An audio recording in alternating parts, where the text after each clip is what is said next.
Salam aleykum değerli izləyicilər, halal zəhməti ilə ailə dolandıran fədakar təsərrüfat sahibləri. Keçən videolarımızda dana və quzu kökəltmədən danışdıq, biznes planları qurduq. Amma heyvandarlıqda elə bir sahə var ki, o kəndlinin gündəlik dolanışıq kartıdır. Yəni evə hər gün nağd pul gətirən sahələrdən biridir.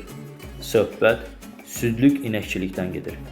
Bugün sizə 2026-cı ilin tam real yem və süd qiymətləri ilə kənd yerində cəmi 5 baş südlük inəklə ayda və ildə nə qədər təmiz qazanc əldə etmək olar, hər şey qəpik-qəpik hesablayıb göstərəcəm. Görək inək saxlamaq danadan sərfəlidir, yoxsa yox. Kanala abunə olun, real rəqəmlərə keçək. Dostlar, südlük inəkçilikdə uğurun sirri cins heyvandadır. Əgər siz gündə cəmi 5-6 litr süd verən cır yerli inək saxlayacaqsınızsa, dərhal deyirəm ki, o inək öz yemini çətin ödəyəcək. Boşuna əziyyət çəkəcəksiniz. Bizə qapalı və ya yarım qapalı şəraitdə günə minimum 15-20 litr süd verən yaxşı cinslər, məsələn simental, qaçığı, Holstein və yaxşı bəslənmiş yerli cinslər lazımdır. Bugün Azərbaycanda altında balası olan və ya doğumu yaxın olan yaxşı cins südlük inəyin qiyməti orta hesabla 2500-3000 manat civarındadır. Qiymətlər müxtəlif ola bilər, çünki hər bölgədə fərqli qiymətlər ola bilər. Hesablama asan olsun deyə bir inəyi 2800 manatdan götürək, 5 baş inək almaq üçün bizə ilkin olaraq hardasa 14000 manat heyvan sərmayəsi lazımdır. İndi keçək ən vacib məsələyə, yem xərclərinə. İnəyin süd verməsi üçün onun rasionu zəngin olmalıdır.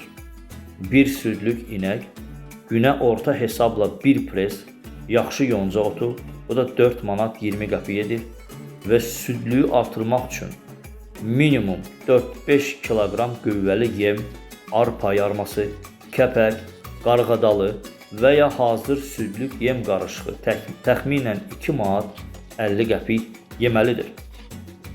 2026-cı ilin qiymətləri ilə bir inəyin günlük yem və baytar xərcinin təxminən 7 azayındır. Bir inəyin aylıq xərci 7 azayını vuranda 30 günə bərabərdir 210 azayın. 5 inəyin aylıq ümumi yem xərci 210-u 5-ə vuranda bu edir 1050 manat. Bəli, xərc az görsənməyə bilər. Ayda 1050 manat sırf yemə gedir. İndi baxaq görək bu inəklər bizə nə qədər süd və pul qaytaracaq. Gəlin hesablayaq. Yaxşı südlük inək ilk ərzində orta hesabla 300 gün süd verir, qalan 2 ay dincəlir. Günə orta hesabla hər inəkdən 18 litr süd götürsək, 5 inəkdən gündə 90 litr təmiz süd edir. Azərbaycanda südün satışının 2 yolu var.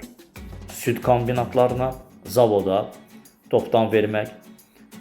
Zavodlar südün litrini qapıdan orta hesabla 60-70 qəpiyə götürürlər. 90 litri 60 qəpiyə vuranda bu günə 58 manat 50 qəpik edir.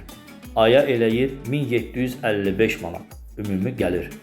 Südü pendiri edib satmaq ən qazanclı yollardan biridir. 1 kiloqram təmiz kənd pendiri üçün təxminən 7 litr süd gedir. Gündəlik 90 litr süddən təxminən 13 kilo pendir çıxır. Bugün təmiz pendirin kiloqramı qapıdan minimum 7 manat 50 qəpik 8 manata satmaq olur. 13 kiloqramı vuranda 8 azayla günə 104 azayın pul edir. Aya eləyir 3120 manat ümumi gəlir. İndi isə gəlin ən pis variantda südü zavoda topdan verən fermerin qazancını hesablayaq.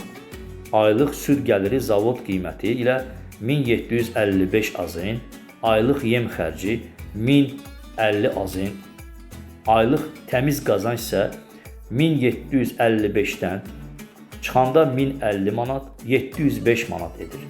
Bəs hər il doğulan 5 baş buzovun qiymətini hesablasaq, 5 buzovu 5-6 aylığında hərəsini minimum 850 manatdan satsaq, ildə əlavə 4250 manat aylığa bölsək, dana 350 manata gəlir. Toplamda ayda səmərəli gəlir 1050 manata təmiz pul edir. Əgər südü pendiri edib sata bilsəniz, bu qazanc ayda 2000 manatı keçəcək. Dostlar, gördüyünüz kimi 5 baş yaxşı inək kən yerində bir ailəni hər gün nağd pulla təmin edən, ayda minimum 1000 manatdan çox təmiz pul qazandıran bir sahədir. Əlbəttə ki, inək saxlamaq danadan daha əziyyətli ola bilər. Gündə 2 dəfə vaxtında sağılmalı, tövləsi təmizlənməlidir. Amma əziyyətin məsələn dərhal hər gün qarşılığını verə bilər. Yəni düzgün yanaşsınız və düzgün sistem qura bilsiniz. Bu indi bizim hesabımızdır. Buyura bilərsiniz. Siz də şərhlərdə yazın. Sizin rayonda hazırda südün litri və təmiz kənd pendiri neçəyədir?